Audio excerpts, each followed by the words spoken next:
Yes बच्चों, yes yes बच्चों, अब हम आपको परवलय से संबंधित बहुत सारी 3-4 आकृतियां हैं जो हम बात करते हैं। परवलय का हमने जो मेन समीकरण था ये पढ़ा हमने, y square equal to 4ax, ठीक है, ये जनरल रूप है। लेकिन ये दाएं हाथ की तरफ का ओपन परवलय है, पैराबोलाज है, इसको हम कहते हैं धनात्मक दिशा में। तो एक्स एक्स के सममित है, एक्स एक्स पर है ये परवलय, ठीक है, ये एक्स एक्स पर बना हुआ है ये परवलय है, तो एक्स एक्स के सममित बोलते हैं इसको, ठीक है। और परवलय ये दूसरा परवलय ये भी एक्स एक्स के सममित है, आप देख सकते हो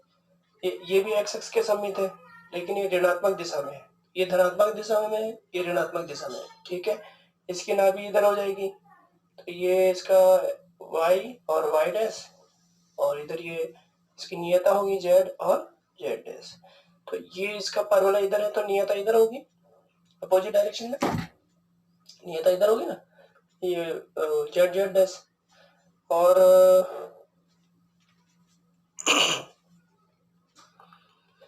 नियता इधर होगी z और z डैश। और ये धनात्मक दिशा में परवलय कहलाता है, एक्स अक्ष के सममित, एक्स अक्ष के सममित, एक्स अक्ष के सममित तो ये भी है और ये भी है, लेकिन ये धनात्मक दिशा में खुला हुआ परवलय है, ओपन खुला हुआ, धनात्मक दिशा में खुला हुआ परवलय ओपन पैराबोला, और ये ऋणात्मक नेगेटिव डायरेक्शन में खुला हुआ ओपन परवलय, ठीक है, खुला हुआ पैराबोला, ठीक है, पैराबोला। और इसका शीर्ष यहाँ पर है, इसकी नाभि इधर होगी एस, और इसका नियता इधर होगी, परवलय इधर आ गया तो नियता उधर होगी, इसका परवलय उधर है, नियता इधर है, ठीक है। इस तरह से 4 है ये, तो ये हमने एक्स अक्ष के सममित बताया। इसी तरह वाई अक्ष के सममित, तो एक ऊपर को आएगा तो धनात्मक दिशा में वाई अक्ष के सममित, और नीचे को जो होगा वो वाई अक्ष के ऋणात्मक दिशा में वाई अक्ष के सममित ही कहलाएगा। तो वाई अक्ष के सममित भी 2 हो गए और एक्स अक्ष के सममित भी 2 हो गए, क्लियर हो गया। तो यहाँ पर हमारे पास ये जो मुख्य पॉइंट्स हैं इसमें बताए हुए हैं, शीर्ष है एक तो, ठीक है, शीर्ष के निर्देशांक परवलय, ये चारों परवलय हैं, तो चारों के शीर्ष के निर्देशांक क्या होंगे, नाभि के निर्देशांक कैसे निकालेंगे, नाभिलंब का समीकरण, नाभिलंब का समीकरण जो है वो कैसे आएगा, फिर नाभिलंब की लंबाई और नियता का समीकरण, और x, और ये x अक्ष का समीकरण, ये x अक्ष पर कौन से x अक्ष पर है, ठीक है। तो अगर आप देखें तो शीर्ष तो सभी, अगर मान लो ये शीर्ष y अक्ष पर ही काटता है, हमेशा ध्यान रखना सभी में, कोई जब हम क्वेश्चंस करेंगे तो क्वेश्चन में ये जरूरी नहीं कि y अक्ष पर ही काटे, लेकिन अभी हमने ये जो समीकरण बताए आपको ये y अक्ष पर ही काट रहे हैं इसके शीर्ष। तो हमने कहा था कि शीर्ष की परिभाषा मैंने बताई थी कि परवलय जो है एक्स अक्ष को जिस बिंदु पर काटता है उसको शीर्ष कहते हैं। तो परवलय तो यू भी हो सकता है ना, लेकिन अब ये एक्स वाई एक्स पे नहीं काट रहे, यहाँ पे इसके निर्देशांक शीर्ष के निर्देशांक 0 0 नहीं होंगे, तो 0 0 तो तभी होंगे जब वो वाई एक्स पर काटेगा। तो ये तो हमारे जनरल रूप में है, लेकिन क्वेश्चंस में आगे पीछे भी हो सकते हैं, ठीक है। तो सभी में अगर आप देखें तो ये चारों के अंदर, मैं नीचे भी बता देता हूँ इसके, ये एक्स वाई एक्स के सममित हो गया, ठीक है, ये वाई एक्स के सममित हो गया, ठीक है,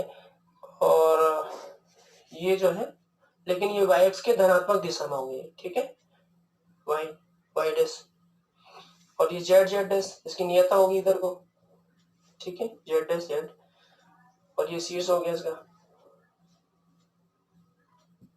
ए, इसका एस बिंदु इधर आ गया, ठीक है। इसी तरह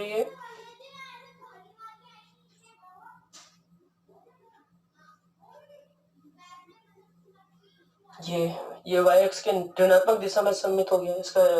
जो नाभि होगी ये होगी, और नियता होगी जेड जेड डैश, और ये वाई, ये एक्स है डैश, और एक्स वाई वाई डैश, ठीक है। तो आपको देख रही हो कि ये 4 तरह के हैं। तो इसका जो डायग्राम है ये वाला है, ठीक है, इसका डायग्राम है, ये वाई ऋणात्मक दिशा में माइनस का चिन्ह, तो इसका मतलब भी ऋणात्मक दिशा में आ गया, ठीक है। यहाँ पे प्लस का है, ये 4ax प्लस में है तो ये प्लस का मतलब ये धनात्मक दिशा में हो गया, लेकिन ये वाई एक्स, ये दोनों एक्स अक्ष के समेत है, क्योंकि इधर एक्स आ रहा है ना, तो ये एक्स अक्ष के समेत कहलाते हैं, इधर वाई आ रहा है तो ये वाई एक्स के समेत हो जाएंगे। ठीक है, ये क्लियर हो गया। अब चारों में अगर आप देखें तो शीर्ष वाई एक्स पर ही काट रहे हैं, तो शीर्ष के निर्देशांक तो चारों में क्या होंगे, 0 0 होंगे, तो 0 0 शीर्ष के निर्देशांक 0 0, तो ये तो कोई याद करने की जरूरत ही नहीं है, सीधा ही है ना। अगर इस रूप में है तो आपको देखना पड़ेगा कि आपका जो परवलय का समीकरण अगर इस रूप, इनमें से कोई भी रूप आता है तो शीर्ष के निशान 0 0 होंगे, लेकिन चेंज हो जाए तो आपको फिर शीर्ष के निशान भी चेंज होंगे। ठीक है, अब हम बात करते हैं नाभि की। तो नाभि के निर्देशांक यहाँ पे हमने क्या बताया था, इसमें तो ए और 0 बताया था ना, ए और 0 था, तो इसके तो हो गए ए और 0, ए और 0 हो गया, और इसकी नाभि इधर आ गई है। ठीक है, अगर आप देखें तो इसकी नाभि किधर आ गई, इधर आ गई ना, तो इसके निर्देशांक क्या होंगे, इसके तो माइनस हो जाएगा ना, और 0 हो गया, तो ये नाभि के निशान इसके क्या आ जाएंगे, इसके नाभि के निशान हो गए माइनस और 0। ओके, माइनस और 0 हो गए। अब अगर आप देखें तीसरे में इसके जो शीर्ष होंगे, इसके जो नाभि के निशान होंगे, ये देखो ऊपर की ओर आ रहा है, ऊपर की ओर आ रहा है, तो इसके नाभि के निशान क्या होंगे, वाई एक्स का मान तो वाई एक्स पर 0 होगा ना, यहाँ पे तो एक्स एक्स पर था तो एक्स का मान था, वाई के लिए 0 था, ये भी एक्स पर था तो एक्स का मान था, वाई का मान 0 था, लेकिन यहाँ पर ये वाई एक्स पर आ गया तो क्या हो जाएगा, एक्स का मान 0 होगा, और वाई के लिए क्या हो जाएगा, धनात्मक दिशा में तो प्लस ए होगा, तो ये हो जाएगा आपका 0 और ए हो जाएगा। ओके, और फिर ये क्या हो जाएगा, 0 और माइनस ए हो जाएगा इसका, क्योंकि ये नीचे ऋणात्मक दिशा में हो गया, तो ये दोनों एक्स एक्स के समेत है, लेकिन ये धनात्मक दिशा में, ये वाई एक्स के समेत है, लेकिन ये धनात्मक दिशा में है, ये ऋणात्मक दिशा में है, ये दोनों एक्स एक्स के समेत है, लेकिन ये धनात्मक दिशा में, ये ऋणात्मक दिशा में। तो इस प्रकार से नाभि के निर्देशांक आपको क्लियर हो गए होंगे। ठीक है, अब हम बात करते हैं नाभि लंब का समीकरण। ठीक है, नाभि लंब का समीकरण, अब देखो इन चारों में से कोई भी अगर आ जाता है ना, तो ये नाभि के निर्देशांक यानी ए का मान अगर आपको पता है तो ये सारे आपको पता हो जाते हैं। ए के मान, केवल ए का मान पता होते ही ये सारे परिभाषा निर्देशांक या समीकरण आपको क्लियर हो जाएंगे। लेकिन ए कैसे पता करोगे, तो ए का आपको ध्यान रखना, ए निकालना है आपको, ये पूरा सारणी को याद करने के लिए आपको ए याद रहना चाहिए। ए याद है तो सारे मान आपको फटाफट याद आ जाएंगे। ओके, तो नाभि लंब का समीकरण क्या हो गया, नाभि लंब का समीकरण हो गया, ये अगर हम यहाँ पर लंब डालते हैं नाभि से, हमने बताया था ना नाभि लंब का समीकरण, तो नाभि से मतलब ये इस बिंदु से नाभि पर लंब डालते हैं तो नाभि लंब, तो इसका समीकरण क्या हो गया, यहाँ पर x का मान तो क्या होगा, नाभि लंब का समीकरण यहाँ पर इसके लिए हो गया x बराबर a हो जाएगा, x के लिए क्या हो जाएगा, ये a हो जाएगा, तो नाभि लंब का समीकरण हो गया यहाँ पर इसका मान तो a आएगा, तो नाभि लंब का जो समीकरण हो गया यहाँ पर a हो गया, x बराबर a। ओके, नाभि लंब का समीकरण आ गया, और इसी तरह फिर इसका निकालना, कहने का मतलब ये नाभि जो दिख रही है ना आपको, इसमें नाभि के जो मान a का मान दे रखा है, यहाँ प्लस में है तो प्लस का, अब x बराबर माइनस a, फिर ये यहाँ पर y का मान आएगा, ये y बराबर a, ये y का मान माइनस का a। ठीक है, तो इस तरह से ये नाभि लंब के समीकरण आपको क्लियर हो जाएंगे। ठीक है, नाभि लंब की लंबाई का मैंने कहा था कि a का 4 गुना, हमने जब नाभि लंब की परिभाषा बताई थी तो उसका नाभि लंब का 4 गुना, यानी a का जो है 4 गुना हो गया, नाभि लंब का 4 गुना, तो नाभि लंब का समीकरण है इसका, यानी नाभि जो है इसकी है, इसका 4 गुना कर दो, तो इसका मतलब ये तो सब में यही रहेगा, जैसे ये शीर्ष के निशान सब में कॉमन है, वैसे ही इसके नाभि के लंब भी सब में 4 ही आएगा, 4a 4a 4a। ओके, सब में 4 ही आएगा, क्योंकि नाभि लंब का जो हमने लंबाई निकाली थी तो हमने फॉर्मूला आपको बताया था वहां पे कैसे 4 आया है करके। ठीक है, तो ये 4 है, ये तो कॉमन ही रहेगा सबके लिए। यानी एक तो शीर्ष के निर्देशांक सब में कॉमन रहेंगे और एक नाभिलंब के सबके कॉमन रहेंगे, लेकिन ए का मान पता है तो सारे मान पता हो रहे हैं, देखो आप, ठीक है। नियता की बात करते हैं तो नियता हमने बता ही दी थी कि इस वाले डायग्राम में नियता क्या होगी, आपको देख रहे हैं इस वाले डायग्राम में अगर आप नियता देखें तो ये नियता के लिए मैंने कहा था ये दूरी इधर ए है तो इधर भी ए हो गया, तो ये x का मान यहाँ पर क्या हो गया, माइनस ए हो गया, x का मान क्या हो गया, ये माइनस ए हो गया, इधर x के मान क्या हो जाएगा, माइनस ए। तो ये नियता के लिए इधर क्योंकि उधर को ओपन है, मतलब दाएं हाथ की तरफ ओपन है, ये खुला हुआ है, धनात्मक दिशा में खुला हुआ है, तो ये नियता माइनस में हो जाएगी, और ऋणात्मक में है तो नियता धनात्मक हो जाएगी, यानी इसमें नियता धनात्मक हो जाएगी। पर x के लिए ये x, ठीक है, तो यहाँ पर x का मान x बराबर नियता का जो समीकरण x माइनस ए है, यहाँ पे x प्लस ए हो जाएगा, क्योंकि ये धनात्मक दिशा में आ गया, क्योंकि परवलय जो है ऋणात्मक दिशा में चला गया ना,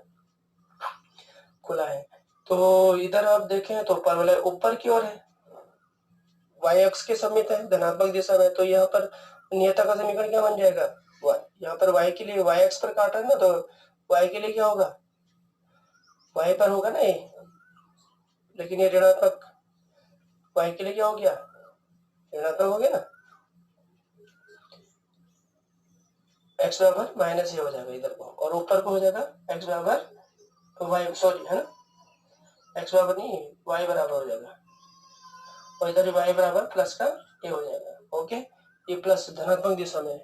ठीक है। ये परवलय तो ऋणात्मक दिशा में है y अक्ष के समीप है, लेकिन जो है उसके विपरीत दिशा में चला जाएगा आपका, तो ये आपके नियता के समीकरण बन गए, क्या बन गए,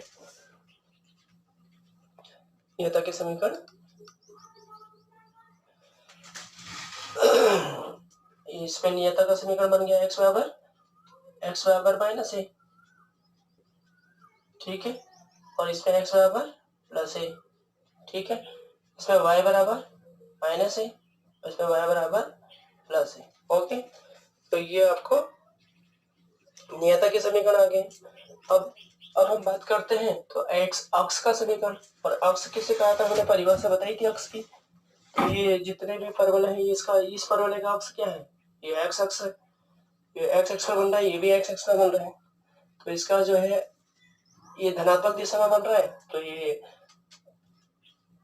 तो x अक्ष पर y का मान क्या होता है, हमेशा शून्य होता है, तो इसका अक्ष का समीकरण y के लिए 0 हो गया,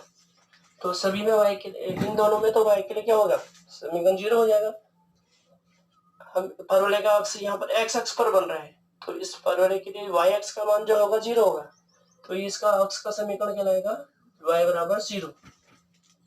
y बराबर क्या हो जाएगा, 0 हो जाएगा, ठीक है, y बराबर 0 हो गया यहाँ पर, क्योंकि ये x अक्ष पर जब भी बनेगा तो अक्ष का समीकरण माइनस में आएगा, मतलब 0 हो जाएगा, y के लिए 0 आएगा, तो यहाँ पे भी y के लिए 0 हो जाएगा, और इसमें क्या होगा, ये दोनों ये x अक्ष पर बन रहे हैं ना, अब देख रहे हैं कि ये x अक्ष पर बन रहे हैं दोनों, तो x अक्ष पर हमेशा y का मान हमेशा शून्य होता है, तो y के लिए जो है अक्ष का समीकरण 0 हो जाएगा, और इन दोनों के लिए ये y अक्ष पर बन रहा है तो x के लिए समीकरण 0 हो जाएगा इनका, तो x का समीकरण इनका जो हो गया 0 हो गया, ओके, x बराबर 0, क्लियर हो गया। तो ये आपको ये अब जो क्वेश्चंस आएंगे वो इन्हीं से जुड़े होंगे, और इनमें आपको सबसे ज्यादा इंपॉर्टेंट चीज जो है आपको देखनी है a का मान। a का मान जैसे ही पता हो जाए तो आपको सारे मान पता हो जाते हैं, और a का मान आपको डिपेंड करेगा वो परवलय किस तरह का दे रखा है, इस तरह का, वो माइनस में दे रखा है, ये y स्क्वायर दे रखा है, तो इन दोनों में y स्क्वायर है, ठीक है, y स्क्वायर दे रखा है तो इन दोनों में y स्क्वायर है, लेकिन माइनस में दे रखा है तो फिर ये वाला, प्लस में दे रखा है तो ये वाला, तो इसमें एक के हिसाब से उस हिसाब से निकालना है, और x स्क्वायर के हिसाब से दे रखा है तो फिर ये इस हिसाब से निकालोगे आप। तो हमें ये ध्यान रखना है जब भी क्वेश्चन आएगा तो परवलय किस रूप में दे रखा है, वाई स्क्वायर के रूप में दे रखा है या एक्स स्क्वायर के रूप में दे रखा है। जब भी वाई स्क्वायर के रूप में दे रखा होगा तो एक्स के सममित होगा, और एक्स के स्क्वायर के रूप में दिया है तो वाई एक्स के सममित होगा, ठीक है, ओके। अगले वीडियो में हम फिर बताएंगे आपको क्वेश्चंस, ओके।